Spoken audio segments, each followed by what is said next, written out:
I don't know about you, but I'm a huge movie lover. There aren't too many movies I don't really like. In fact, whenever the topic of movies comes up around friends, they never ask for my opinion because they joke that every movie is in Todd's top 3. And I'm a huge fan of The Hero's Journey by Joseph Campbell, and each time I watch a movie, I follow the path of the hero in my head along the various points Joseph says every hero goes on. So how does all of this apply to the dangers of developing oneself and your business? Well, you and I are hardwired for stories. No matter what happens in our lives, we always create meaning from it, which basically means we tell a story about what has happened. And a story told to the self without putting it under the microscope of analysis can cause us to relive a story over and over again. The reason is very simple. There is no more influential voice than the one in your own head. So if you've been struggling in your business, maybe the story you've been telling yourself is that you're not very good at this thing called business, or you're just not cut out for it, or any one of 1,000 different micro stories that could be hurting your confidence and ultimately the action you need to take. Conversely, you could be telling yourself the story that you're great at what you do, so great that you could never hire anybody to replace you. And that story is going to cause you to avoid looking for good people, finding ways to systemize what you do, and simply work harder and more to earn higher revenue. And now you've become a slave to the business that was supposed to create independence for you, or the business you created in the hopes of serving a lot more people. Which gets me to the 3 frustrations I know people with ambition, aspirations, and drive deal with. Number 1 is backsliding. The circumstances and challenges we face are constantly repeating themselves. We're tripping over the same darn stumbling blocks every time. We go to a conference with the best intentions to change something in our business or self, and yet 2 weeks later, we're back at square one, frustrated with the fact that nothing got implemented or very little, plus we spent all that money for the conference. Number 2 is being out of focus. We get into our days and we let the world come at us and steer the direction of our activities. And 99% of those activities that other people want us to take care of rarely supports the growth we're looking for. Think about it. When was the last time you logged into your email and it was filled with people wanting to serve you? If you actually have an inbox like that, you're in a dimension I would love to see. The reality is the demands of others rarely serves the highest leveraged activities you need to be working on. And the number 3 frustration is loose ends. There are a laundry list of projects and goals that are half finished, half started, and staring back at us. Emails from other people asking us, hey, remember that thing we discussed? How's that coming along? It's an exhausting experience. And ultimately, all of these frustrations lead to a grand worry that we'll never reach the brass ring, that the ideal world we're striving to create just won't happen because the biggest enemy isn't out there, it's in here. Now I know we all want it to look different though, because there's always a polar opposite to a frustration. And the flip of that same coin reveals a want. And one of those that ambitious people want is momentum.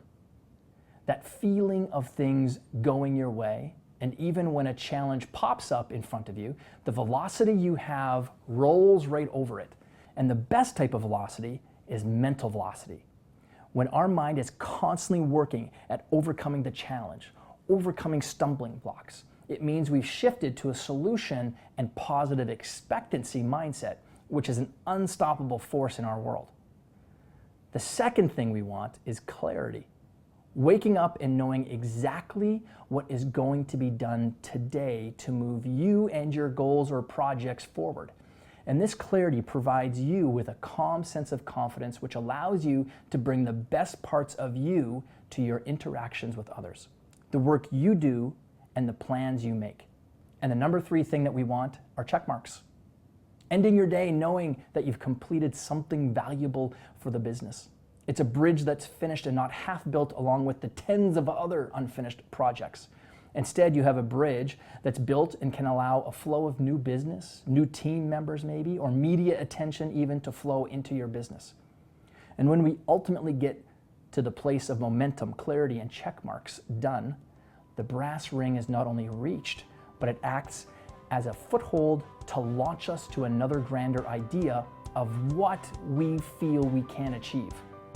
So in the next video, I'm going to share with you what we do about this to ensure the mistakes of our past don't repeat themselves, and how I'm going to help you get past the stories we tell ourselves.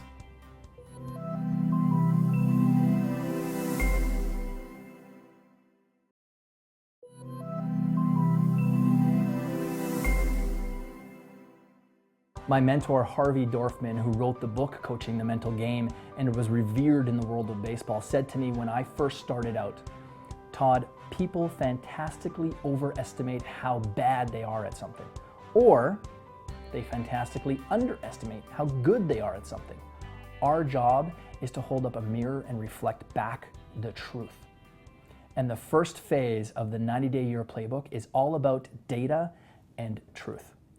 If someone came to me and said they'd like to drive to New York City, and they said they were driving in from Chicago, we would plot a navigational path to connect the two dots, obviously. And after we've done it, they'd hop in their car and begin to follow the path outlined. Now, if after just a few blocks they were off course, or worse, crashed into something, I'd wonder what happened. And what I actually found out was they weren't in Chicago. They were actually starting in Detroit. I'd know exactly what happened then. We started from the wrong place. We never had the right data or the right truth to start with. When we dive into this, don't fall into the trap of judging and criticizing yourself for anything you put in the boxes or text areas. At the end of the day, you're actually building a great platform to launch from. Now, I'm also not making the assumption that everyone is always completely unsatisfied with their results. A lot of people aren't, and that may be you. But maybe you're simply ready to graduate to another level. So in the next video, I want to share with you the 8 phases of the 90-day year, so you have a strategic overview of what you'll be implementing and experiencing over the upcoming days and weeks. So let's dive in.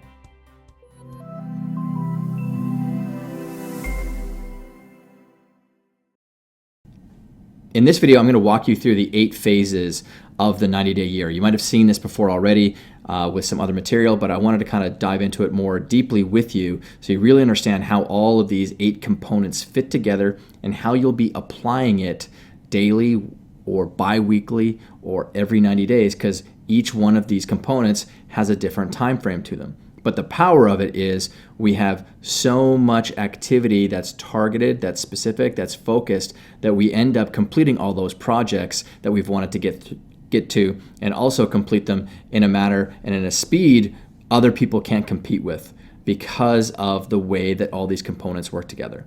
So we start over here in this first column area, which is the phases of 1 to 3 in the 90-day matrix.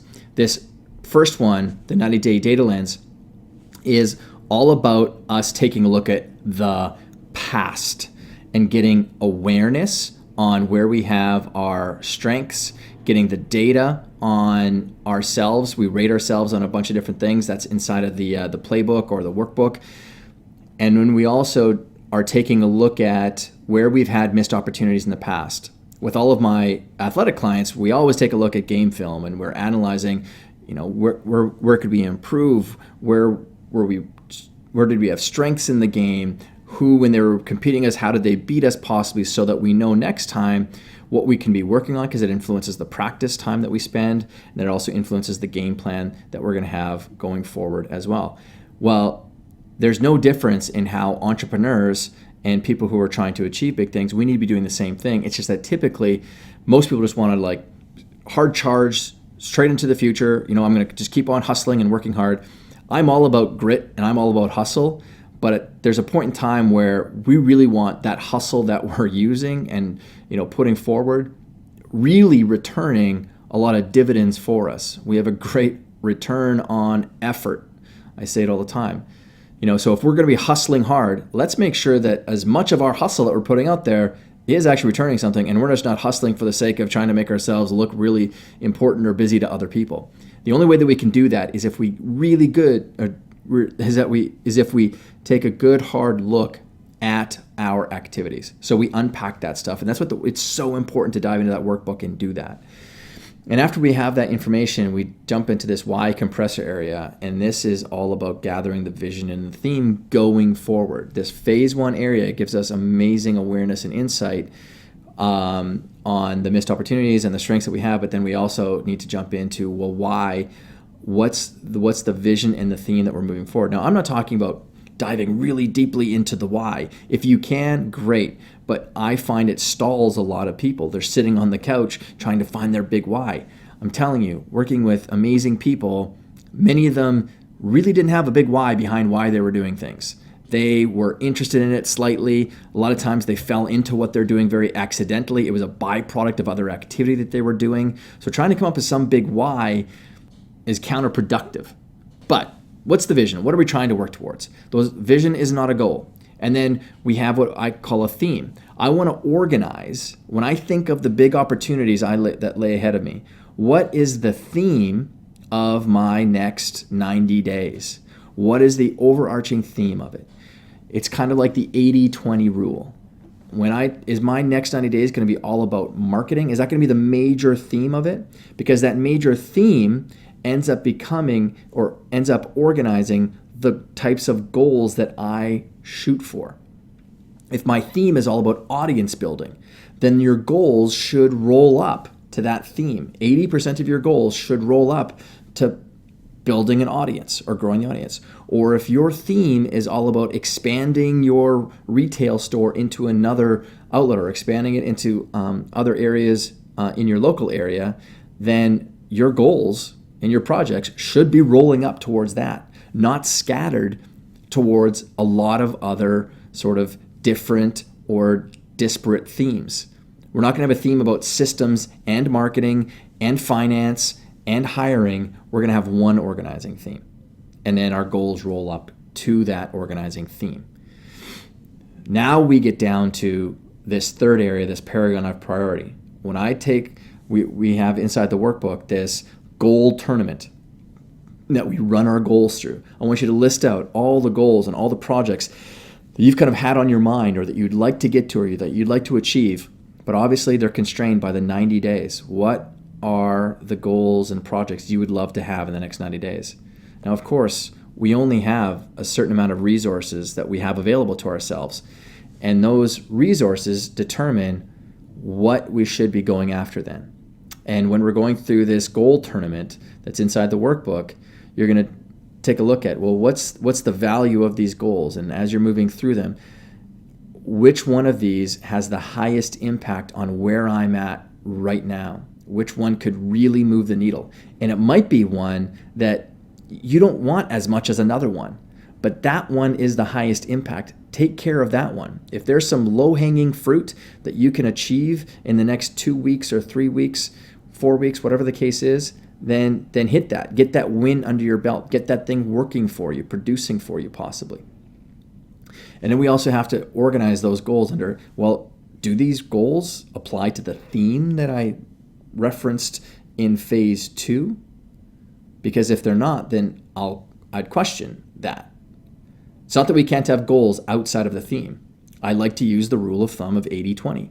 80% of all your goals will roll up to the theme. 20% of your goals will be outside of that theme. Maybe there are some other things that are really important that you'd like to get done, but they don't maybe apply to your overall theme of building an audience or creating new products, launching a new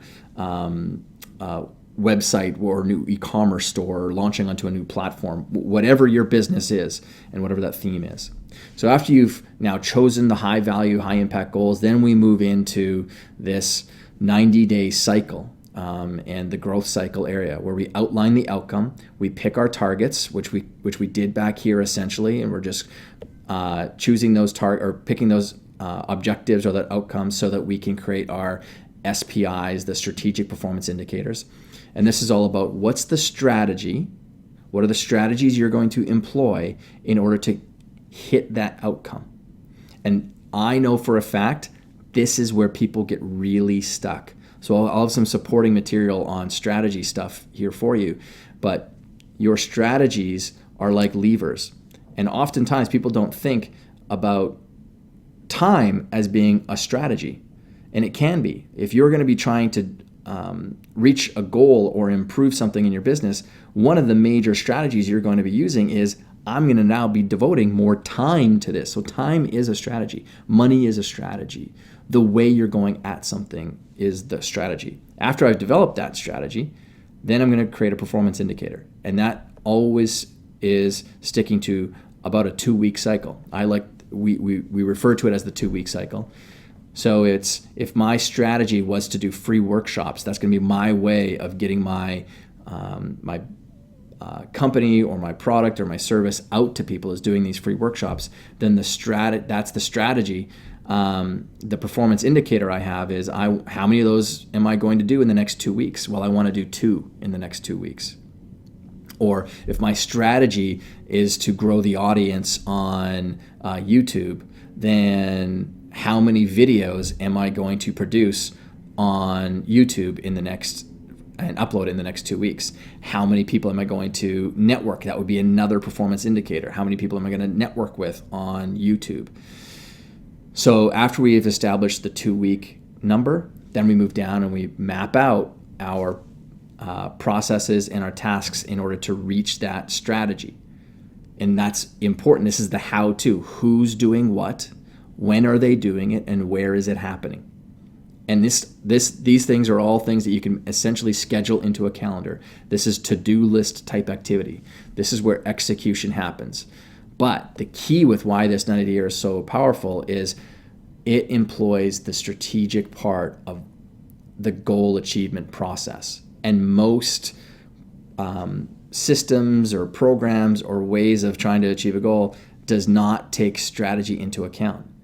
The reason, if you look at other people, why they might be more effective or why they're getting better results than someone else, it's because typically underneath the surface of it all, what you're seeing the activity that they're doing, which is the process, but what you're not seeing is the type of strategy that they have in place, which is below the surface. It's the classic iceberg effect.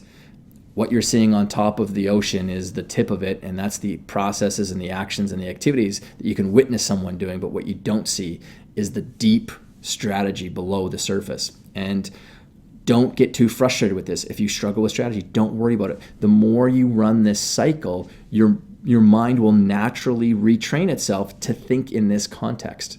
Okay, so after we have the tasks that roll up to our strategy, we work those over the next couple of weeks. And then in the map analysis, this is where we sit back after 2 weeks and we analyze, okay, well, these activities that I was doing, how effective are they? Are they working? Are they not working? Am I missing some things? Do I need to add some more in here? And then ultimately, is that strategy working as well? Maybe I chose the wrong strategy. Maybe it's a great strategy. I need to be devoting even more time to it because the return on it is amazing. So I'm going to devote even more resources, which is my time or my money or my team members, to that particular strategy because it's just working so well. And after we do that, after we do that analysis, we take a look at our 2-week activity. Then we just continue on for another 2 weeks. Maybe we add another strategy. Maybe we add some more tasks or activities to it. But that's how this works until we achieve the ultimate outcome. Or maybe we achieve it sooner and then we can add another goal. This zone of execution area, this is how we work our days. I have pull the big levers. And pulling the big levers is what are the big activities that are going to give you the highest impact growth in your day. And we try to front load those things as quickly as possible, or we make sure that we block off time in our days so that those are achieved. Because the moment we step into the day, there's many people or many things that want to crawl into our headspace and pull our distraction away from the important things that we need to be doing. And we track it and we measure it, and we have the software that allows us to do that as well. And we log and we pile things up because there's no shortage of ideas that come along. But what we want to do is we just want to log it. We don't want to attack it yet. We just want to log that information. And it can go into what we call the pile-up zone, which we've got additional training on that later. And then, of course, we run this end-of-day optimizer, which is just me getting you to start to take a look at what I call the 5 performance pillars. And again, there's additional training on that. Don't need to jump into it right now. But these 5 performance pillars are literally the 5 core things that when I've been working with high performing individuals, we take a look at, because they make the biggest impact on the quality of our life, the quality of our business, the quality of our emotional and mental and physical states. So we just track the data. It's just getting some data on it. And then what's amazing is you're able to see trends in your productivity, in your effectiveness, from just simply spending 8 seconds or 10 seconds to rate this end of day optimizer. Then in phase number 8, we have this level up 75. And that's basically on the 75th day of a 90-day year, we take a look back at all the activity that we've been doing over the last 75 days, and we basically unpack it just like we would over here. We don't do it maybe sometimes, or not maybe, we don't do it as in depth as we do it at the end of the year, but we still run it. We spend a couple of hours just analyzing the last 75 days, all the activity that we've done, taking a look at, wow, look how far I've come in this past 75 days. Look how much we've improved, how much the needle has been really moved on things. And then we also, at this point in time, take a look at our next 90 days, and we start mapping out that paragon of priority again, and making sure we're wrapping our goals back up to the theme or the vision, not the theme, but the vision of where we're going towards. And we decide on a new theme for our next 90 days. And then we pick our goals for that next 90 days. Many times they might look very similar to the 90-day cycle that you just went through. But it's so powerful. And here is you're going to hear me say this a lot. A lot of the times when you're working this, the biggest results are going to be coming at the end of your first 90-day year.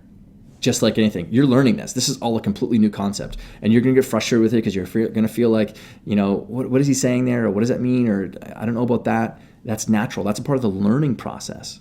But if you just work this activity starts producing dividends for you by the end of your 90-day year. It's just, I've run this so many times with people. And then people come into the Facebook community 90 days later and they're like, oh my God, Todd, you're so right. That's exactly what happened. I'm 100 days into this 90-day year philosophy, and my revenue is taking a hockey stick approach. It's all of a sudden just shooting up and up and up. And while I'm really, really happy for the person, of course, I'll be happy for you. I'm going to sit there and say, yeah, I know. It's just the way that it is, because you're just investing such smart activity in the way that you're going after your goals and the high impact opportunities that are sitting in front of you. So that's the overview of the 90-day year. Now you're going to see I've got O, C, and T in here. So owner, coach, and team. I'm using essentially words that are coming out of sport, but I refer to all the people that are in my business as team members. And some people have managers. I call them coaches. But at every single phase, if you've got a team, it's best to run this with your team. You've got the owner, everyone's involved here. And maybe here this is typically the owner. I mean, you're the one who owns the vision of your business, and you're the one who's going to ultimately choose the theme of what you think is most important for the area of your business. As your business grows, you're going to have other people responsible for themes in the different areas of your business. But typically, for small business owners, we're involved in all the areas. Then when we get down to the paragon of priority and we're picking all of our goals, we include everybody in that process, all of our team members. What are our goals? Like what do you think? What are our opportunities here? What are some of the things that we could be going after? And then ultimately, the owner ends up making the decision on what the outcomes are. And the owner most of the time understands the strategy. If you have an amazing team in place, then those coaches, what I would call, important people inside your business, that could be a director of marketing or anything, they could be involved in this process as well. But ultimately, this rolls up to the owner. And then the people who actually perform the processes and the tasks, that's your team members. But if you're a one-man show, if you're a one-woman show and you're a solo entrepreneur, obviously you're responsible for this there. And then the analysis is done by these people who are taking care of this activity. And so if it's you, then it's you. And we iterate and they recommit on those tasks, and that's how these roles can play a part. Just a little legend, because I know that a lot of these things are or a lot of the people that are learning this are going to be solo business owners. But if you do have a team of people, this is how they can kind of plug themselves into this process as well with you. And I know that the results that you're going to get are new products, innovative services, increased profits, and a winning team. And ultimately, when you keep on running this, it's rapid growth and scale, preeminence in your market, in your niche, because you're someone who just knows how to execute. At the end of the day, that's what my want is for you, is to be able to consistently execute, because it's that consistent execution that causes you to rise above everybody else who's sitting on their hands, or if they aren't sitting on their hands and they are doing work, they're doing a lot of busy work because they don't understand the strategic portion of achievement. Okay, so that is the overview of the 8 phases of the 90-day year. And I also have another video where I'm going to do a walkthrough of the workbook real quickly, just so you can kind of get a lay of the land and understand what's inside of it and the importance of it.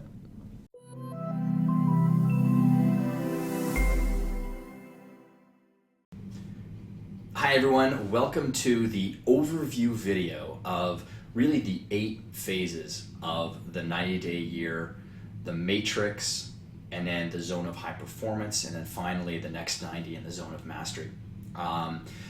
And I had shared with you so many kind of different promises about what the 90-day year cycle will deliver for you. And you can see the results of each of those kind of 3 main phases or sequences of the 90-day year. You know, when we work this first phase, this phases 1 to 3, where I talk about the 90-day year matrix, which is inside of additional video where I go into it a little more in depth. But the first phase of that is the 90-day data lens, where we get awareness and insight on all of our past actions, our past behaviors, our past results, where we get wins, where we get losses, where we kind of trip ourselves up over and over again. And that's really important, because without reviewing that material of our lives, we end up repeating the same mistakes over and over again. I've used the analogy before about making sure that when I'm giving someone directions on how to get to New York City, it's important that they tell me exactly where they're starting from, because without that, all the directions that we put together won't get them there, and they'll end up, you know, driving into the ditch, or heaven forbid, driving into a wall or something like that. So we need to know where we're starting from. Truth is really powerful, and that's where we started with, is in that 90-day data lens. And then we get into something I call the why compressor, which is where we gather our vision and theme. And that's in the bottom right-hand part of the matrix. And in that bottom right-hand part of the matrix, we also come up with our paragon of priority, which is all about gathering up all of those goals and projects that we sort of envision ourselves working towards are going to help us move our business or ourselves forward, and then really establishing the priority of which ones will actually take us there maybe the quickest, which can get us the biggest wins. Are there any low-hanging fruit that we can take care of right now? Which ones are going to get us most excited to move forward on them? And then after we get that, now we transfer into this area that I call the zone of high performance and improvement. And that word improvement is really important, because human beings, we are constantly motivated by seeing improvement. That's one of the big reasons why I spent so much time, effort, and money into really developing out an application, a web application or software for you to kind of use to really see the insights and really track your progress and see the improvements in the new way that you're working and taking care of the activities that are driving your business forward. So after we come up with those priorities and we whittle them down to our main outcomes, those goals that we want to choose, now we move on to phase 4, which is outlining our outcome. Now I talk about in other videos in my 3-phase achievement model, which is the 3 phases are outcomes, performance, and then our process and tasks. Those are the 3 phases. And so we start with our outcomes. Pick the target. What is our outcome goal? And of course, there's other video training that tells you exactly how to do that. And then after we've established our outcome goals, then we get into these performance milestones, where we measure our strategy that we're trying to use to impact this outcome goal down here. And then we operate this entire wheel on a 2-week sprinting cycle. And so before I skip ahead, so we've got our performance milestones where we measure the strategy. We come up with our process plan. So those are the tasks the daily to-dos possibly, the recurring things that we're going to be doing in order to impact those performance goals and those milestones that we said that we're going to hit. And then we move on to, which is a big part of this, why we are able to produce such phenomenal results inside the 90-day year program for people, is we run this 2-week analyzer, which reviews and reflects back on the activities that we just took care of over the last 2 weeks.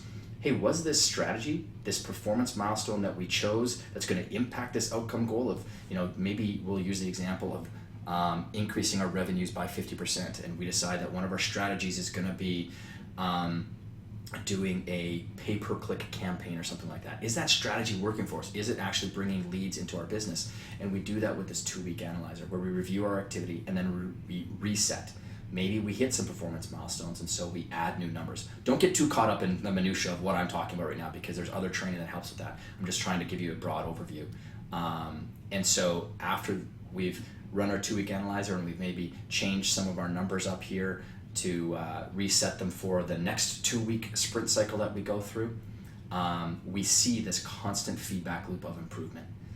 And when you see a feedback loop closed quickly, which is what this 90-day year is all about, it's about you seeing the results of the effort that you're putting in. You're not waiting a year to see it, where maybe you review and reflect on your life in December. No, you're seeing this constantly. You're constantly iterating on yourself and improving, and you're seeing so much little micro growth that it just stacks up over the course of 90 days or even a month, and takes you to just new levels inside your business.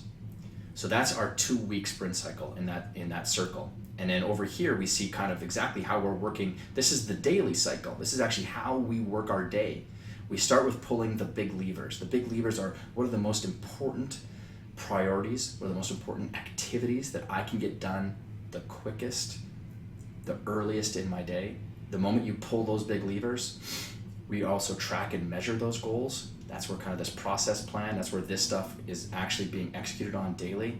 And then at the end of our days, we're logging and piling up. We're just quickly reviewing what we did. The pile up zone is all about, hey, did I see any new ideas that I kind of really like, but based on the goals that I've set, they really don't match up with some of my goals, put them in a pile up zone that we can come back to later. Again, this is all about removing that opportunity of overwhelm and distraction. I talked about it in the context switching video, where too many people switch from project to project to project to project.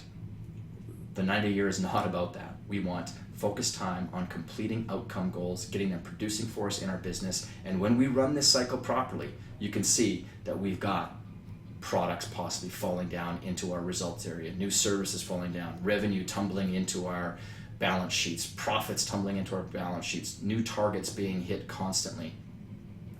And we have a winning team. And I say a winning team because over here in the legend area, where you see the O, the C, and the T, if you were curious about what those things meant, there's essentially 3 types of roles inside of the 90-day year system. And that is, we have the owner, we have a coach, and we have the team itself. Now, if you're a one-person show, that is completely fine. If you're a solo entrepreneur, it just means that you're wearing all of these hats. But an owner is the person who creates the vision, the theme, and the outcome goals typically. They're the ones who choose that, you know what, we want to go build these products. I want to go and have this service delivery, or we need to overhaul our brand strategy. And you can see that throughout the different 90-day year cycles, you can see what roles are really critical at taking care of these different areas. So we have the owner, the coach, and the team can all be taken care of. If we have a team of people, we should all be reflecting back on our past wins and losses and actions and things that are tripping us up. And then the owner is typically the one who does develop the vision and the theme. I mean, that's the whole point of an entrepreneur, is you're great at vision and theme. And then the owner, the coach, and the team, everyone can be responsible for really choosing those high impact goals. Maybe you as the owner think that it should be one way, but the people that are actually in the trenches working daily say, you know what, we really need to take care of the delivery part of our system because it's really creating some backup and it's not serving our clients right now. Great. Thanks for that information. Let's establish our outcome goal then. And typically the owner always will end up being the decision maker on the outcome goal itself. And then performance milestones, measuring and choosing the strategy. Now I have the owner here, but team members might be involved, but again, the responsibility falls on the owner to develop those key strategies. Then who executes? Who takes care of the tasks and the planning? Well, that would be typically the coach and the team. Now, who is the coach? The coach is just, you might call him a team manager. You might call him a director of operations. It can be any number of different types of names. But inside of the philosophy of the 90-day year, we have someone who knows the 90-day year intellectual model so well that they coach everyone on making sure that we're executing on taking care of our zone of execution, and then making sure that we're reflecting back every 2 weeks and analyzing and resetting our activities. And so the 2-week analyzer, the coach, and the team members, they're typically the ones that are taking care of the analysis. They're the responsible. Now, an owner can be definitely a part of that, but it's not necessary. Now, again, don't get so caught up in the whole where the O, the C, and the T are. If you're just learning this right now, you're totally going to be stumbling, possibly sometimes. That's the nature of learning something new. But this is here for you to get to as an aspirational level. Eventually, I will have my team have a clear set of roles inside of running this phenomenal way of creating fantastic results inside the business itself. So you can see the O, the C, and the T all wrapped around. That's what those roles are. And the team is, your team of specialists. It could be administrative assistants, it could be finance people, it could be, your copywriter, it could be your graphics designer, or whatever. Your graphics designer isn't typically going to be the one that's setting the strategy for the overall business. But we definitely need those great talents in order to execute on our plan of possibly revamping our branding strategy, or our brand packaging, or our service delivery, so we have a better set of PDFs and downloads that look really professional that are out there. And then, so there we have, zones 4, 5, or phase 4, 5, 6, and 7, and then that final phase is what I call the Retro 75.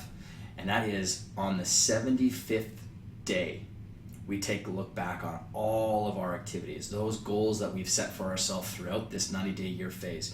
How did we do? It's a little bit different than the 2-week analyzer, in that the 2-week analyzer is a very quick and effective way of analyzing our 2-week activity. This one takes just a little bit more time, involves more people. This is where the owner, the coach, and the team are all involved in the retrospective. And we look back, and then what we do is, based on our learnings from our last 75 days, we start to set our next 90-day goals. Even though we still have 15 days left in our 90-day phase, we're looking forward to projecting out what our next phase is going to be. The error that people get to is that they wait till the 90th day and then they establish their goals. No, we want to lay a runway out for ourselves where it's already prepared for us, so that there is no hiccup, there is no misstep, there is no slowing down at the end of a 90-day phase, and we can move on and keep the team moving forward. Now, here's one thing that I want to make very clear. I am not about overwhelming you and keeping this frenetic pace. People think that because we have words like sprint in it, and we have a 90-day year cycle, and we reset again to another 90-day cycle, that it's just constant frenetic work. It isn't. I mean, I build in a ton of time to get away from my business so that I can, pull myself away from the weeds and really take a look at it strategically, getting that break from it so I can kind of really reset myself. But that doesn't mean that I take 90 days and then take 2 weeks off and then another 90 days. It doesn't work like that. I can build that stuff into my 90-day cycle. So, and again, in that next 90 days, like I said here, it's just simply run the 8 phases again, and you'll be elite in your niche. One thing that I want to make very clear, there are some people who get into this program or get into this philosophy, and they get tremendous results right away. That can be contingent upon the type of business that they have and the stage of business that they're at. And we've already had that in our past groups that have gone through the 90-day year. Then there's other people who can sometimes start to get frustrated after 2 weeks or 30 days or 45 days because the expectations and the desire and the want of them completely revamping and transforming their business hasn't quite happened yet. But if you stay the course, here's what I know after doing this for 18 plus years. Now, this isn't something that is, guaranteed as a fact of life like gravity, but typically the math and the model looks like this. The results you're getting today are an effect of a cause that you did about 90 days ago. And I like to use that model in my life. So I don't get frustrated with my current results. I can say, well, what was I doing 90 days ago? Was I completely distracted? Was I working on way too many things? Was I overwhelmed and taking a whole bunch of action, but not actually getting any traction on anything typically, which was really evident inside of that context switching, box model? Or if I'm getting great results, interesting. It's not something that I did yesterday. I bet you it's something that I was doing 90 days ago or 2 months ago. So if you just put this to work for yourself, I can't wait to see the business that falls out of your hands 90 days from now, the types of numbers that are starting to flow into your business. And then it's typically that next 90, that second phase where we're, because we've worked through this, we've kind of worked out the wrinkles and the kinks of how to actually work this system and get used to it. It's a new habit, it's a new routine, it's a new ritual of working. But that next 90, it's, I don't want to use a whole bunch of superlatives like it'll be insane for you, but I'm excited to see what that looks like for you if you just commit to this. So put this to work, watch the other videos so you get more clarity about each of the different areas of the 90-day year. And one more thing, we have a graphic download for you so that you can either use it as a wallpaper on your desktop just to keep it there. Again, a big part of making change stick and make it easier is to make sure your environment supports it. So the more that you see these things, see these concepts, it's going to start to soak into your cerebral subconscious and you'll learn it faster. You can also print it out as a high resolution graphic. Heck, save it as a wallpaper on your iPhone or your Google phone or whatever phone that you have. You put it as many places as you can. The more that you see this and work it, I can't wait to see how you put this to work for yourself. So there you go. Again, if you've got questions, reach out to us.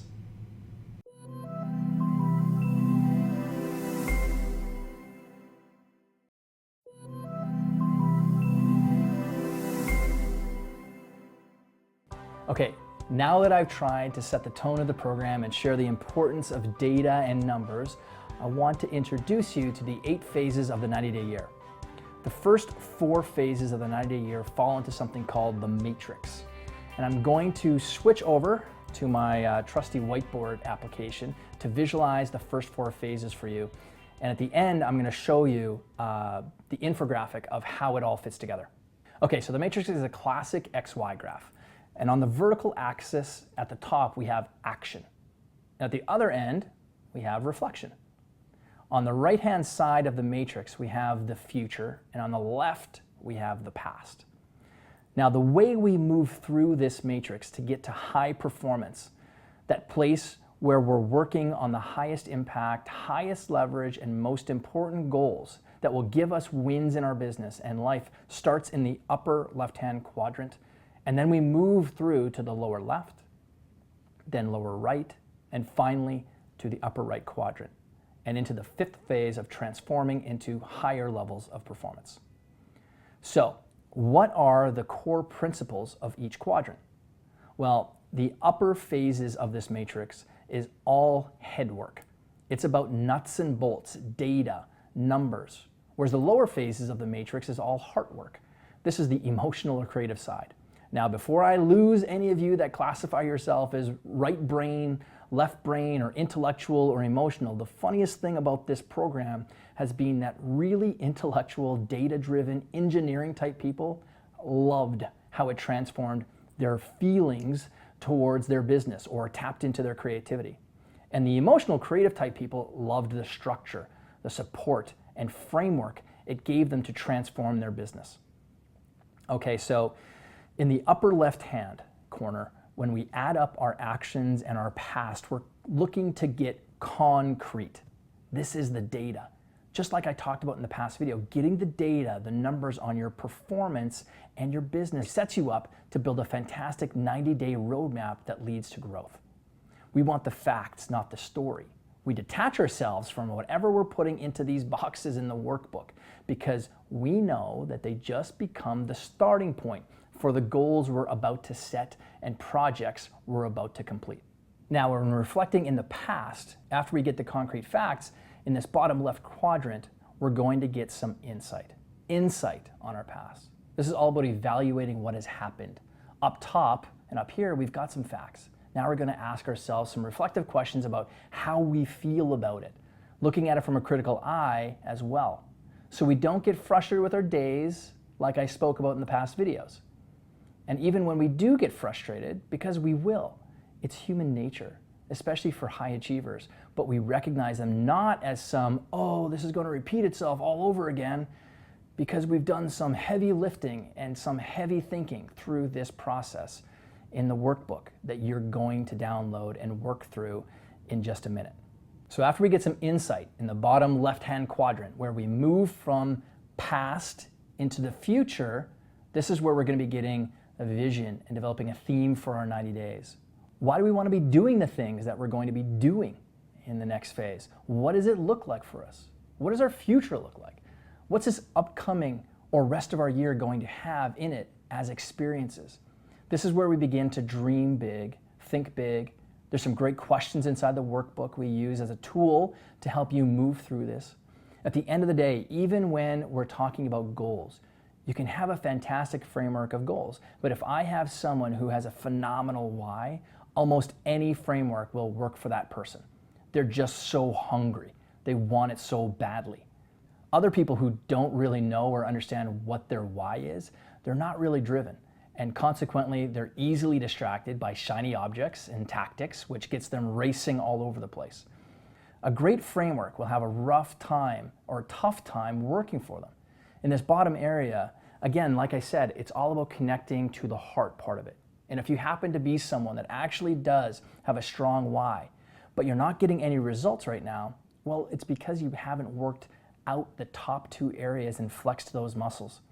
But don't worry, that's what this 90-day year program will give you, complete alignment between those two. And now that we've worked through and developed a vision and theme for our 90 days, now we develop our action blueprint. We establish our outcome goals for the 90 days, which are organized under the theme we established in the vision area of the matrix. And we're going to be using the 3-phase achievement model, which is in the next video, to establish an amazing action plan for you.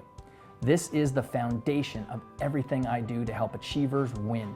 So before you dig into the playbook, I want you to watch the 3-phase achievement model video to get an idea and overview of how you're going to be showing up on the field of play in the next 90 days and beyond.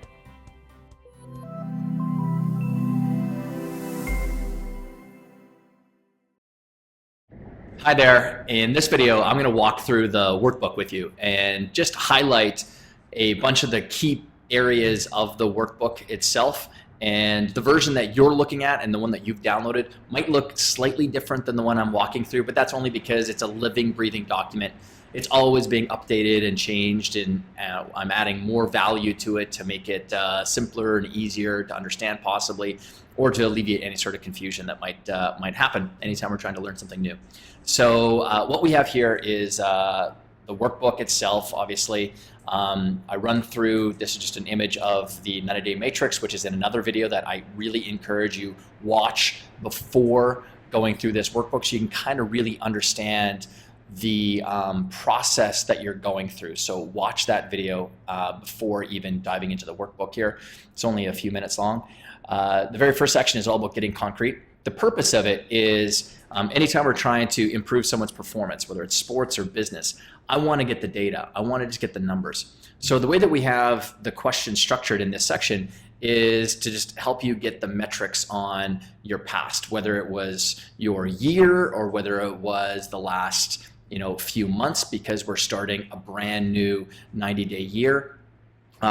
We typically dive in with a lot more information at the end of a year, because when we run the Level Up 75, which you'll learn about, don't worry about it not knowing what it is if you're not familiar with it, but when we run that Level Up 75, that's just to really get a good lens on the last 90-day year that we've just gone through.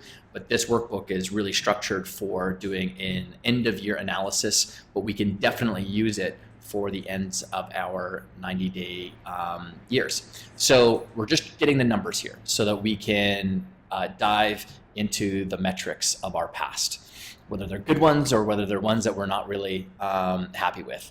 So you can see in this part where I'm just getting you to rate on scales of really 1 to 10 where you are with your lead generation, your conversion for your business, your human resources, even market research, because market research is really important. That's where we actually know if we're creating products and services that are going to totally hit the needs of our clients, customers, whoever it is that you're serving, and on and on. The great thing about this section, though, is where you have areas of weakness. That could also determine what we get into later on in this workbook, where we're deciding on what goals we should really be going after, because this stuff right here informs that part of the process. So that's that section. Now we get insights. When you watch that 90-day matrix video that I referenced before, this part of the section is all about kind of getting to the heart and the emotional part of our past. What did we like? What did we like? What excited us? What didn't excite us? And we're just asking these questions that are more kind of long form based, but don't avoid them. What's really funny about this process is the kind of data leaning left brain individuals found that their favorite part of the 90-day year was the kind of soft skill emotional wins that they got from their business, whereas the right brain creative people, who typically resist against any sort of rigidity, loved that they had a framework that they could finally work inside of that honored their way of working, gave them a canvas and a border to kind of paint their 90 days inside of. So this is just again getting through that long form part of what we liked, what we didn't like, and so forth. Don't skip this. It's really important to really connect to that next phase, which is getting into the vision and the theme part of the 90-day year. Now we get into this next section, which is all about let's get our vision. And this part is now looking forward. Remember, a goal is only within 90 days. Anything beyond 90 days, that's a vision. That's not a goal by any stretch of the imagination. A goal is something that you can hit and you can target. And based on research and studies, 90 days is the horizon line to the imagination and to the motivational factor inside of us. So that is the target endpoint always, is 90 days. But it doesn't mean that we can't try and think about what we would like to be working towards 3 or 5 years from now. That's more ethereal. It's an idea, but a great idea or a strong idea or a heartfelt idea or a passionate idea, something that you're really engaged in both mentally and emotionally and then physically as well with the way that you do your work, is a powerful thing. So we're trying to unpack that stuff. Now, if you don't have a vision, that's fine. That's fine. I've said this in many other videos in the past that some of the most amazing entrepreneurs, athletes I've worked with, they didn't have visions by any stretch of the imagination. They just either really liked what they were doing, loved what they were doing, they were curious about it, they wanted to learn more about it, they acted more like a scientist in a lab, a mad scientist, just churning up the experience of working towards it. So don't beat yourself up if you don't have that big, strong vision. I didn't have a big, strong vision when I started working with athletes and the peak athlete. It developed over time. It developed from the hustle. I got feedback loops coming in, and I was like, oh, this is amazing. And it fed, the ideas of where I thought I could then take it further. So, but it doesn't mean that we can't try and dig just a little bit. So that's getting to our vision. And then what we want to do by the end of this part of it is essentially establish a theme for our 90 days. And what that means is the theme is the organizing idea of the 90-day year that you're embarking on. What is it going to be about? Is it going to be about revenue and growth? Is it going to be about HR systems? Is it going to be about building an audience? Typically, it's just a word or 2 words. And the examples I was just giving were kind of more concrete-y ones. They were, I was saying marketing or audience. Those are like things that that you can be focusing on. It could be the other side too. It could be more of a way that you're attacking. It could be like, this is the 90 days. This 90 days is going to be all about hustle. So, which is essentially hard work. It's going to be all about taking action. It's going to be all about persistence. It's going to be all about getting the hell out of my own way. Whatever the thing is, with that just really organizes the idea in your head of what you're going to be really pursuing. Then what you do from that organizing theme, we use an 80-20 rule. 80% of the goals that you go after within that theme should be linked up to that umbrella word of the theme. 20% fall outside of it. So to give you an example, with athletes, if the 90 days sprint that we'd be going on with them, because we called it sprints, I call it sprints with athletes. If that 90-day sprint was all about them developing speed and quickness, 80% of all of the time they have available to practice their skills is going to be devoted towards speed and quickness, drills, honing those. The remaining 20% is going to be devoted towards them maybe maintaining or improving all of the other parts that it takes to be successful as an athlete with whatever sport they're in. So with soccer, maybe they're going to be continuously practicing that 20% of their time. They'd be devoted towards, practicing their free kicks or their passing skills or their defensive skills. But 80% is under the theme of speed and quickness. So if they have 10 hours a week to practice, 8 hours is devoted to speed and quickness drills, 20% is devoted towards maintaining the level of performance they already have in those other key areas. The reason behind that organizing theme is it gives you the greatest chance to hit some phenomenal performance highs with whatever your goal might be. So your performance highs being revenue or marketing, because imagine you're getting all of these wins that are stacking up around each other underneath an organizing theme. And they simply like compound on top of each other. Whereas what most people are doing is they're attacking so many different goals that aren't organized under one central idea that they're missing out on the opportunity of a compounding effect. That's why the 90-day year and the athletes I've worked with or the business owners and entrepreneurs I've worked with have seen such tremendous results, is because of such tight, focused activity and action from it. If I'm in a bookstore and I find a book and it's on HR and hiring, but if my organizing theme of my 90 days is really about marketing, or someone gave me the book on HR, but my organizing theme of my next 90 days is all about marketing, I'm going to put that book aside. I'm going to take a mental note. I'm going to throw it into the pile-up zone. The pile-up zone is inside both the application, or you can use it for yourself with the 90-day planner. But it's just ideas that we're going to store off till later. It's not my area of focus right now. It's there. It's waiting for me for whenever the time comes where it's going to be valuable. But my decisions are nicely constrained to the theme itself. So after we get done this part of our 90-day year, now we're going to get our blueprint. And this is where we actually get into our goals. And we start to unpack all the goals and projects that we want to work on. And I use this high impact goal tournament as the method to do it. And you're just listing out all of the goals that, again, you would like to shoot for, you'd like to go after, and then you're going to compare them against each other and face them off just like any tournament. Which of these two goals would win in this scenario? And you advance it through the 90 days. And then after you get to the round 3, the question that we're constantly asking ourselves as we're going through this is, do I have the available resources? Do I have the time? Do I have the money? Do I have the team? Do I have the capacity? Do I have the reach, the audience, whatever it is for your particular business to chase down this goal in the next 90 days? If it's yes, then advance it on. Or if they're both yes, if they're facing off against each other, if they're both yes, then it's which one is the highest impact for you right now.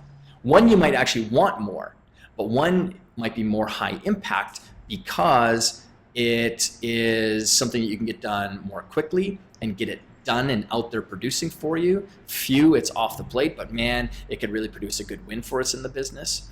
Then maybe advance that one on. And the great thing is by the end of it, if you really want to pursue the other one and you have the time and the resources available, then shoot for that one too.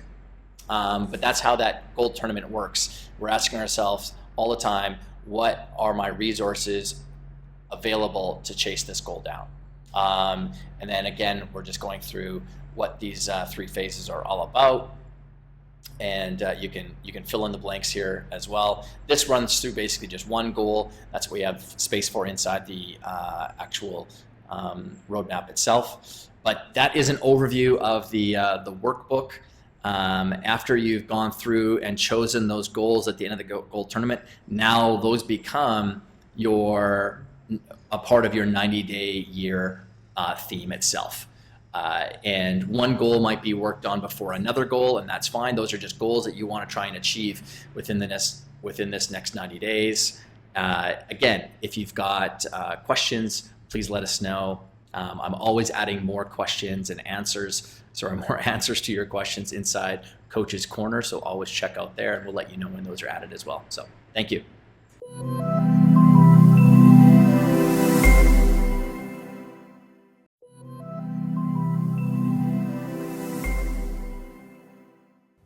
Okay, so what is the 3-phase achievement plan all about?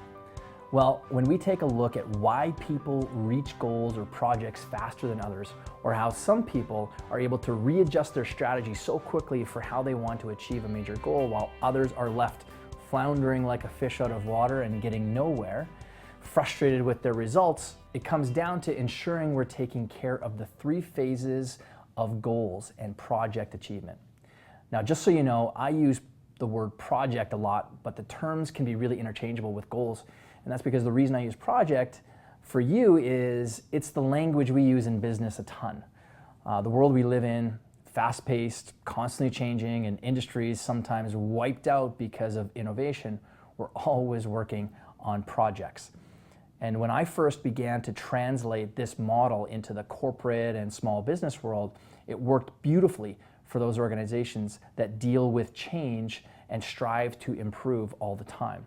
It has the specifics we need in order to achieve something, and it's flexible and adaptable. Now, we get to the 3-phase achievement model after we've gone through the matrix. I spoke about it in the last video.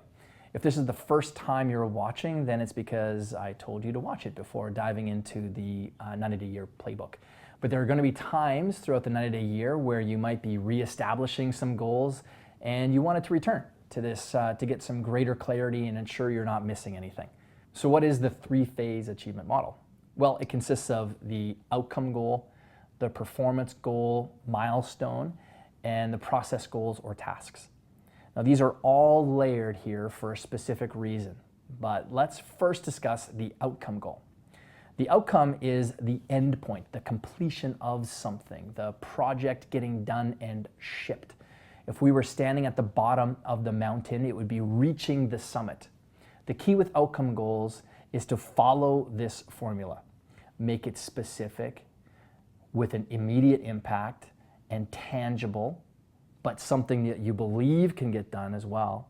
If you follow that and you imagine what it would mean to you personally or your business, it should give you a high level of excitement.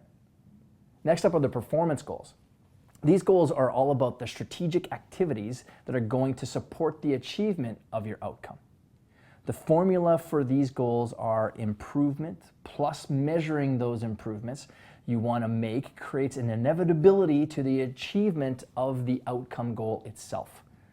We're creating the foundation of activities that are going to make this important, high-impact goal inevitable.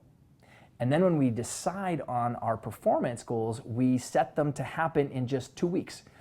And then we get to the end of the 2 weeks, we review our numbers. Did we hit our performance goal? Did we miss it? Is this even a good strategy? Then we readjust it for 2 more weeks out.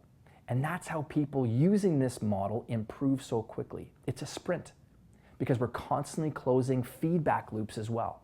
So if we set an outcome goal to possibly double our revenues in the next 90 days, what would be some possible performance milestones and strategies to make that happen? Well, one would be, let's say if you're in the e-commerce world, launching a new marketing strategy on Instagram and increasing the traffic from that platform in the coming 2 weeks from say 0, because we've never used it before, to say 50 per day by the end of the 2 weeks. Great, now we have one of our strategies. Then we decide on another performance strategy with a number attached to it that we can use to get to that doubling our revenue number. And that's how we work these first 2 areas. and you'll typically like to have 3 performance milestones or more for each outcome goal that you're setting. Okay, so now on to the process goals and tasks. This is all about who is doing what, and when are they doing it, and where is it happening. Now, if you're a solopreneur, your name is going to be riddled throughout this entire area. But as you do this, you'll be able to quickly offload tasks and parts of your business that you don't need to be taking care of. The process is what separates the people that get things done and those that flounder and struggle to get things completed. For example, using the Instagram example, after you have a performance goal, you'll obviously need to set up the tasks and processes to achieve it. So in that example, maybe we create 20 Instagram posts on Monday by 3 p.m. and schedule them for release in a Google Doc. And on Monday at 3:30, I'll research the 20 best hashtags to use that match up with my business and product. And you can go on and on with the tasks, possibly some of them reoccurring, or the processes, to make that performance milestone of having 50 visitors from Instagram per day actually happen. Then when we review the performance goal at the end of the 2 weeks, we might adjust some of the tasks and process goals to support the new number we're shooting for, or the new strategy within that, because it wasn't working out, or it worked out even better. And this 3-phase process allows you to rapidly build a business that grows and adjusts itself to the wins and losses you're constantly experiencing. So there you have it. That's the 3-phase achievement model. So one of the key things that you'll see on the actual graphic here is that the outcome goal is something that is firm and fixed. When you decide that you're going to go after that outcome goal, and climbing the mountain, for example, I'm going to get to the top. By hell or high water, I will get there. Now, my process and how I do it, I might need to readjust. Maybe as I'm climbing up the mountain, there's a big cliff that gets in my way and I got to go around, or I've got to take a new route to get there. That's fine. I'm keeping my eye on the prize, which is that summit that I want to get to. And your goals, the outcome goals that you have, aren't going to be any different. So this performance and process area is all about flexibility and adaptability. And I had spoke about it in the launch series about the elements of mental toughness. And one of the core elements of mental toughness, one of the key things that makes people really mentally tough, is the ability to be flexible and adaptable to anything that comes their way. My athlete clients, if they're on the field and they can't adjust to the game itself, and their mental and emotional systems start to break down, they start to, overreact in situations, or their mind is lost on the mistake that was made on the last play that they were just in, they're not being flexible and adaptable. That's a nature of the game. We're gonna make some mistakes. You're gonna make some mistakes as you go through this. Hell, I make them all the time, but I don't get caught up and wrapped up in them. Us top performers and high achievers like yourself, we're welcoming those mistakes because it shows us and others that we're at least taking action. The people who never make mistakes are the ones who are sitting on the couch doing basically nothing. So I also have one more video regarding a strategy and framework called the Good, Better, Best framework, which resonates with people a lot, especially those people that sometimes avoid wanting to set goals, or the goal that they really want to set for themselves scares them in some way. So that's in the video, that's in the next video. I also have another video I want to share with you called the Good, Better, Best framework, which helps people who sometimes avoid setting goals because they're scared of actually putting the number down, or scared of actually setting the outcome goal because they think it's fixed. But this Good, Better, Best framework helps people maybe play with that just a little bit. That's in the next video. And I also have some more videos that allow you to dive a little bit deeper on the outcome, performance, and process goals I just talked about. So see you in the next video.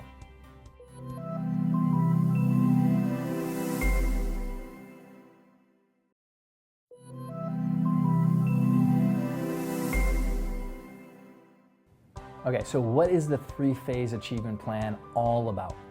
Well, when we take a look at why people reach goals or projects faster than others, or how some people are able to readjust their strategy so quickly for how they want to achieve a major goal, while others are left floundering like a fish out of water and getting nowhere, frustrated with their results, it comes down to ensuring we're taking care of the 3 phases of goals and project achievement.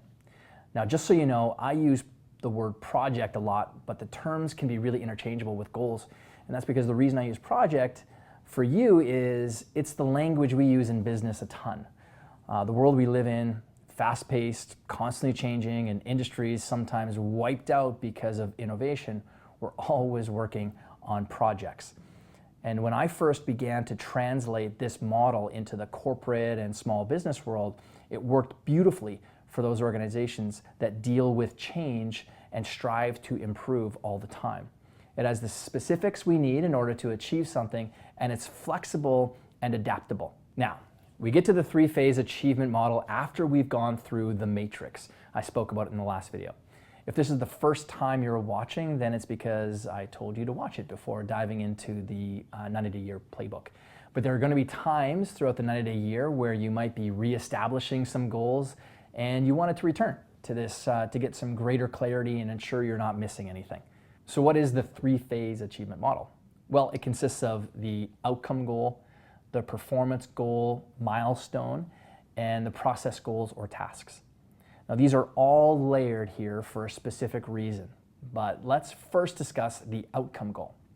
The outcome is the end point, the completion of something, the project getting done and shipped. If we were standing at the bottom of the mountain, it would be reaching the summit. The key with outcome goals is to follow this formula. Make it specific, with an immediate impact, and tangible, but something that you believe can get done as well. If you follow that and you imagine what it would mean to you personally or your business, it should give you a high level of excitement. Next up are the performance goals. These goals are all about the strategic activities that are going to support the achievement of your outcome. The formula for these goals are improvement plus measuring those improvements you want to make creates an inevitability to the achievement of the outcome goal itself. We're creating the foundation of activities that are going to make this important, high-impact goal inevitable. And then when we decide on our performance goals, we set them to happen in just 2 weeks. And then we get to the end of the 2 weeks, we review our numbers. Did we hit our performance goal? Did we miss it? Is this even a good strategy? Then we readjust it for 2 more weeks out. And that's how people using this model improve so quickly. It's a sprint because we're constantly closing feedback loops as well. So if we set an outcome goal to possibly double our revenues in the next 90 days, what would be some possible performance milestones and strategies to make that happen?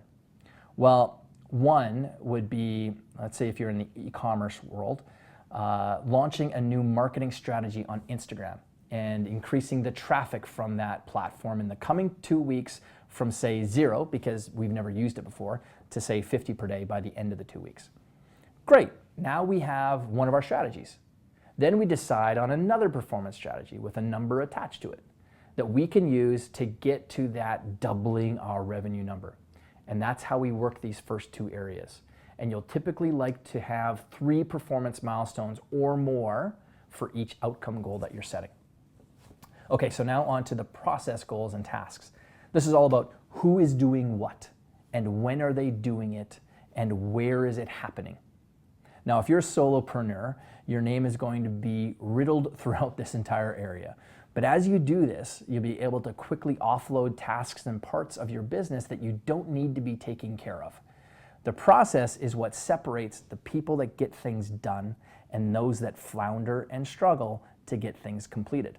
For example, using the Instagram example, after you have a performance goal, you'll obviously need to set up the tasks and processes to achieve it.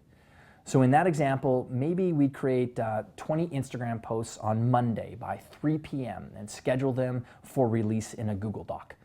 And on Monday at 3:30, I'll research the 20 best hashtags to use that match up with my business and product. And you can go on and on with the tasks, possibly some of them reoccurring, or the processes, to make that performance milestone of having 50 visitors from Instagram per day actually happen. Then when we review the performance goal at the end of the 2 weeks, we might adjust some of the tasks and process goals to support the new number we're shooting for or the new strategy within that because it wasn't working out or it worked out even better. And this three-phase process allows you to rapidly build a business that grows and adjusts itself to the wins and losses you're constantly experiencing. So there you have it. That's the three-phase achievement model.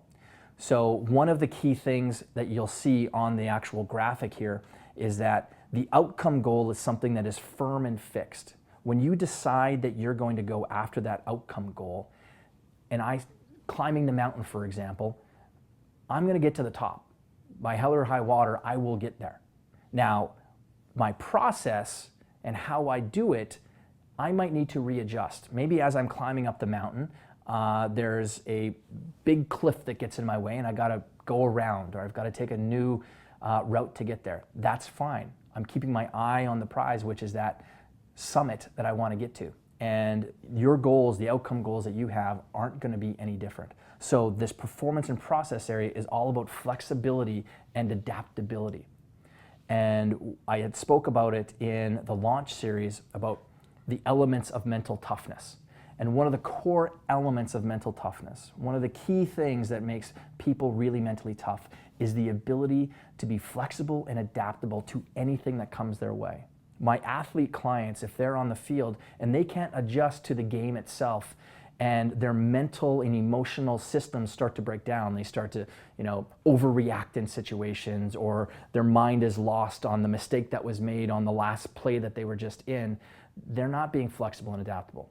That's a nature of the game. We're gonna make some mistakes. You're gonna make some mistakes as you go through this. Hell, I make them all the time, but I don't get caught up and wrapped up in them. Us top performers and high achievers like yourself, we're welcoming those mistakes because it shows us and others that we're at least taking action. The people who never make mistakes are the ones who are sitting on the couch doing basically nothing.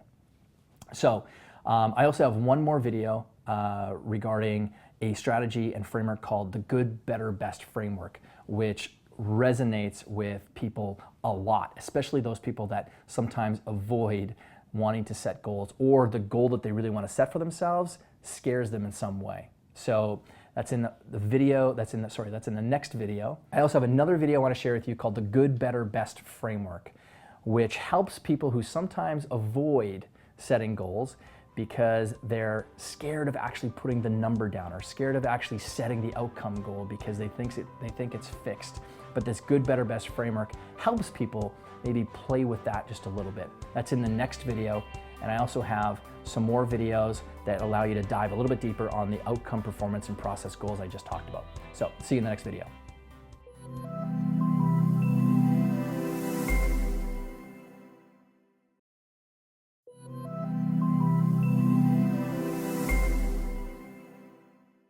Okay, so the Good, Better, Best framework. Why is it important? Well, like I had alluded to before, Good, Better, Best framework is for those people sometimes that get scared of setting goals, or the goal that they really want to shoot for, which could be classified maybe as the best goal, scares them just a little bit. So what I recommend to people is this framework. And a Good, Better, Best framework might be, what's a good goal that you'd be a little excited about achieving? Not ecstatic, but you're going to be excited. You're going to feel good that you achieved that outcome goal. Let's say doubling your revenues is the better goal. Maybe it's improving the revenues by 50%. So now that becomes the good goal that you create your outcome, performance, and process goals under. Now, let's say you get into the program, or you get into the goals themselves, and 2 weeks, 3 weeks in, and you're really working away. You've got some good performance strategies that you've mapped out, and you've got some excellent process tasks and reoccurring things that you're working on daily, and you're starting to really see the needle move, and you're kind of trending past this good goal. The great thing about this model is you can simply go back up to the very top of that outcome goal, and maybe it's not 50% anymore. Maybe it's, I do want to double it. And then you just add that number in at the top, and you just let it filter down to your performance and process goals so that they support that new, better goal that you have for yourself. And then you get working away on that too, and two more weeks goes by, and now you're looking at, geez, I might be shooting past that number. Now what's this best goal? So if I was looking at the number of, I'll use the example of revenues again. So if 50% growth in my business is good, and doubling it, so 100%, is better, The best goal isn't necessarily another 50% added on top of the better, so 150% growth. I want to set a best goal that would, if I achieved it, I'd want to run to the top of my condo building here and shout it to the people of New York City that I got this thing. So a best goal is something that is a real mind blower for you. And if you didn't achieve it, you're not going to be totally upset with yourself, because even if you landed somewhere between best and better, you're exceptionally happy because it moved the needle so much on your business. So play with this whole good, better, best thing. People that have avoided the whole goal thing for a long time and haven't had any luck with it, they absolutely love the flexibility of this model because it allows them to play around with still achieving things that they feel really good about and maybe even better about, and then eventually best. The more that you work with this three-phase achievement model, though, here's what I know. You're going to get really good at achieving goals. It's just like anything. You're already you're already very exceptional at a few things in your life. Ukulele isn't one of them for me, but give me some time. Maybe it will be. And then my capacity to play tons of different songs on the ukulele will be there because I've practiced it a bunch. Goal achievement is just like any other muscle. The more that you flex it, the easier it gets for you to get things completed and done. And the great thing about this too, and I haven't touched on this yet, is that if you have a team or if you're working towards building a team, you don't always have to be the person executing the process, goals, or the tasks. So if that stuff overwhelms you, just know that by you building them out right now means that you can hand that stuff off later. An entrepreneur doesn't have to be the one executing everything, but you are the one who is designing the strategy, who is designing the outcome and the vision of where you're trying to get to. So anyways, back to the good, better, best. Use it if you like. You don't have to use it, but I know a lot of people that came through the last program loved that framework and eventually grew into always going after a better goal and then slightly adjusting things to a best by the end of it. So anyways, hope you enjoy that. Now, feel free to dive into the 90-day year playbook and get started on unpacking what you've done this year so that we can create an amazing strategy going into this next 90-day year phase. Thanks for watching, and we'll see you throughout the program.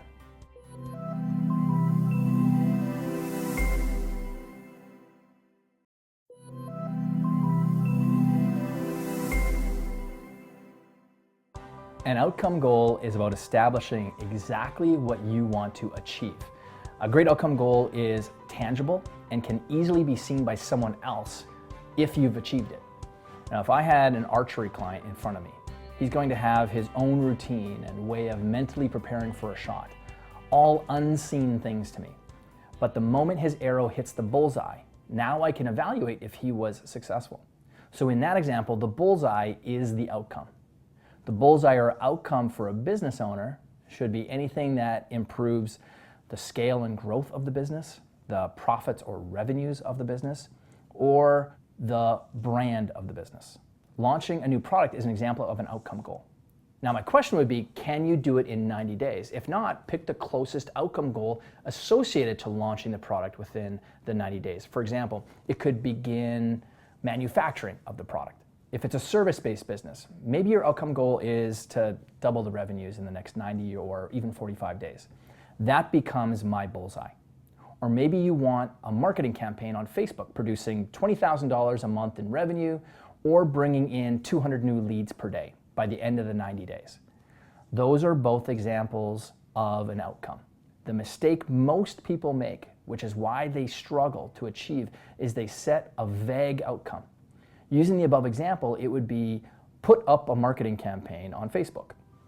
The problem is there's nothing to be held accountable to. The language of high performance is numbers. And remember, you can always edit those goals later. Just go through this process. You're in the learning stages now. Sometimes it feels awkward or weird. That's natural. Just flex that mental muscle.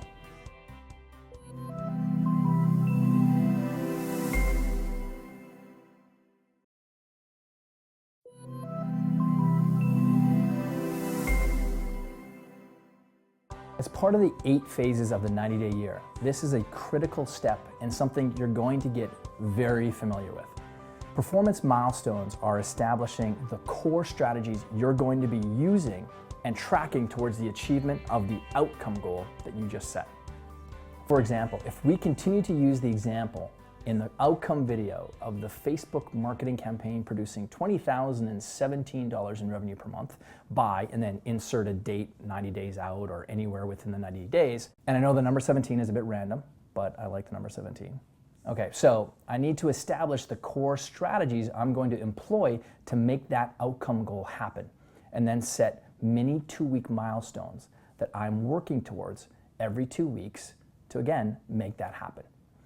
And these 2-week increments are why you're going to see such rapid improvement in your business and personal performance.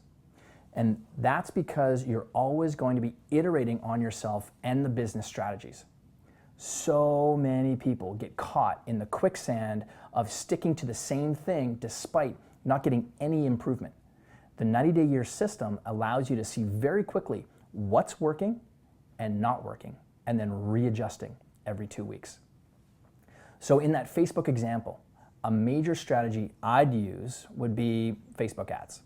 So my first Facebook ad performance milestone within the first 2 weeks would be, I will improve the number of days I run Facebook ads in the next 2 weeks to 1.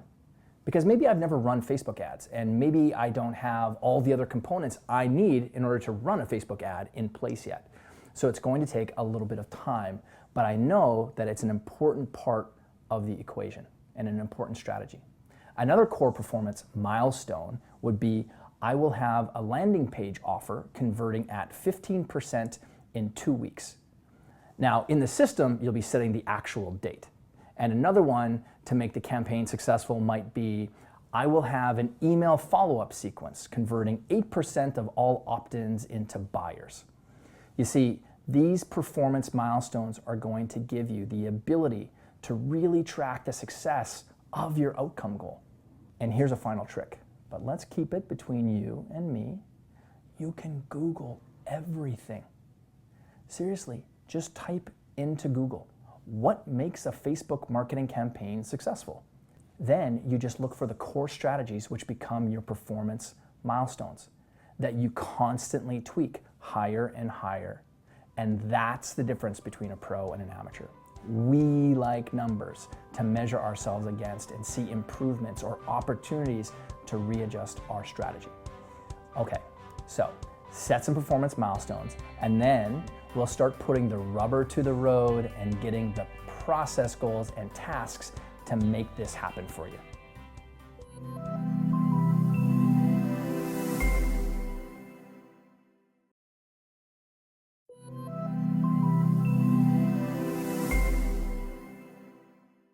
All right, now that you've established your performance milestones, now we need to dig into how we're going to make it happen.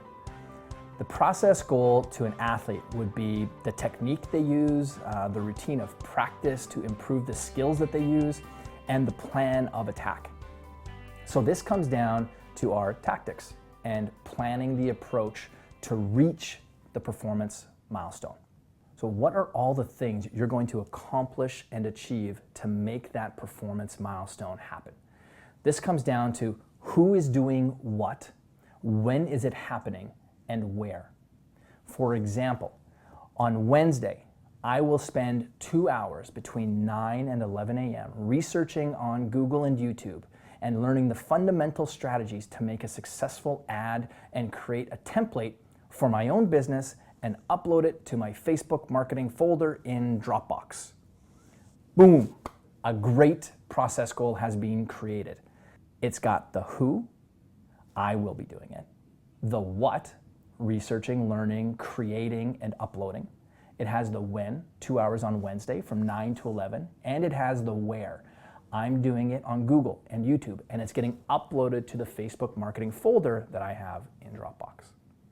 The extremely powerful part of this process for a business owner, if you start to see this, is that when you get to the point of needing to hire people, you will have created a fantastic process description to allow other people to take over parts of your business for you, to free you up to work on the parts you excel at. And remember, 99.9% of all the processes you'll ever need to be successful at something are on the internet. Now, you'll notice that some process goals you may only need to do once, but others may need to be recurring. For example, you may need to, say, log into your Facebook ad campaigns once a day to see what ads are successful and not successful. That's a process goal that's recurring. Or maybe you want to take a look at the statistics of your split tests on your landing pages once a day. Again, a simple recurring task for the performance milestone of a converting landing page. Now, don't be afraid to have a lot of process goals or tasks for each performance goal. That's okay. But don't dive too deep into the minutia as well and overwhelm yourself. Just like any part of the 90-day year, if you've got questions, reach out. We're here to help.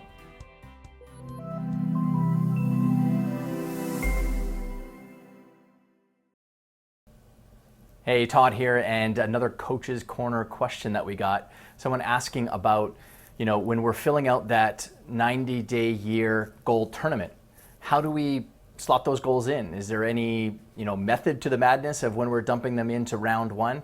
And there is no method to the madness. You're just listing out all the goals and the projects that you'd really like to shoot for, or you've got on your mind that you'd like to go after, you'd really like to have done in the next 90 days. Remember, 90 days is the constraint.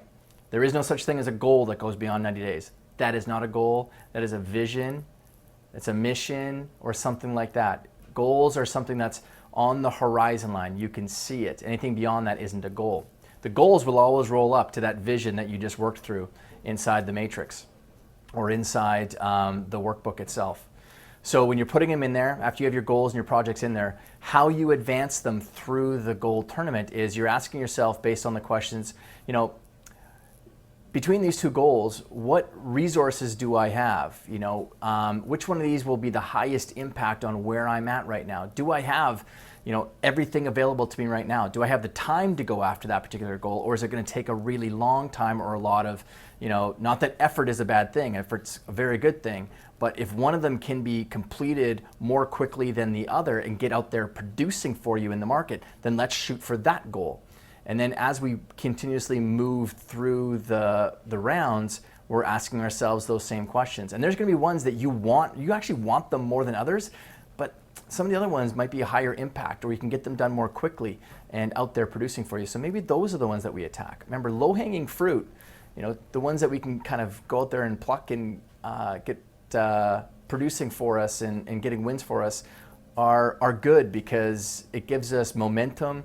It creates feedback loops inside of the business. We're able to see what's working, what's not working. So hopefully that helps in answering the question, how am I filling out this 90-day goal tournament? How should I be advancing my way through them?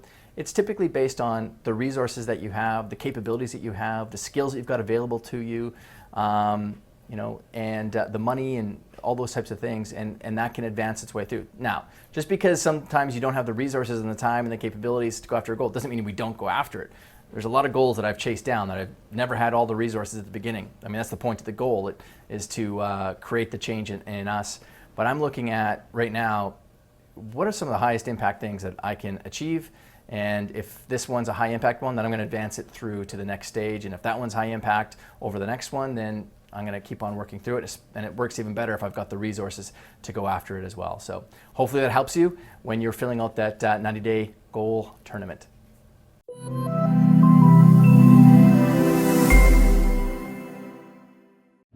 What is a theme and why is it important? Well, the themes inside of the 90-day year help you organize your goals under a central targeted idea. And it's that theme that is one of the components of what makes the 90-day year so powerful. Many people, the struggle that they have is that they're shooting for so many goals. And because the goals are sort of sometimes traveling in separate directions, there's no compounding effect. They're missing out on the real power of what we get to experience inside the 90-day year. Their energy is going in so many different places. But when you're targeted and you're focused towards, and you've got alignment going in one direction, all of your resources are going in one direction, all of your attention is going in one direction, and then all of your action is going in one direction, you're able to get the phenomenal results that we get inside of the 90-day year. When your energy is going so many different places, you don't get to experience that. But this theme is broken up into what I call an 80-20 rule. And it's not something I invented. I didn't invent the 80-20 rule, but it helps us organize how we're going to be achieving the goals within the 90-day year. So your theme, it could be something that's actually kind of tangible, where your 90-day theme could be all about marketing, could be all about building an audience, could be all about getting your finances straight inside your business, could be all about hiring and implementing great teams inside of your business. Something that's really kind of tangible and specific that way. Revenue, growth, profitability, new products, new services, something like that. Launching a coaching program. Could be the theme of it. Or it could be something that's more trying to connect to you developing some new skill or way of showing up in your life and business. It could be something like this month or this 90 days is going to be all about hustle. It's going to be all about getting things done, or perseverance. It's going to be all about execution, something like that. Those can be the organizing themes of it. So if my theme is all about execution, then what the goals that I'm choosing, I'm going to be firm and fixed, which we should be anyway, because it's inside of this 90-day philosophy of the outcomes. Our outcomes are always firm and fixed. When we actually choose to go after the outcomes, I'm firm and fixed on making sure I climb to the top of that freaking mountain. That's what's going to happen. So execution, it's all about just getting things done and mastering the art of execution, possibly. Where that influences you then, it also influences the decisions that you're making with maybe the types of other materials that you're bringing into and consuming in your life, because that consumption then helps you create. Remember, I talk about it inside the communities, inside the support sessions, inside the videos themselves, is, if you've always been a person that's consumed more than created, you're not on the side that is going to be winning in the game of revenue or growth or profitability. The ones who win are the ones who view themselves as creators, not as consumers. Consumers don't typically win on the side of the money equation. It's the creators that win. So we need to get things out there. So under the execution theme, it's all about getting things out there. So that's the 80% part. So if my theme is all about, building a powerful audience. And by the way, the theme is typically 1 word or 2 words, 3 words max. So that's the organizing theme. That means 80% of my goals need to be targeted towards that particular theme. 20% of them are towards maintaining or growing incrementally some other portions of our business, because we can't take our eye off the ball. The athlete who only focuses on developing his speed and quickness, but doesn't continue to shoot his free throws or his jump shots, he's going to see a reduction in his skill set in that area. So we devote 20% of our practice time to those maintaining those skills so we won't lose them, while 80% is all about getting high impact, massive growth in that particular area. That is how I want you to be focusing on this. To establish that organizing theme of your 90 days so that you get this phenomenal compounding growth effect that everybody who works this 90-day system gets to experience. So I hope that answers the question. What is the theme, and why is it so important? If I haven't hit that home yet, I didn't do my job, because it is so important. Ciao for now.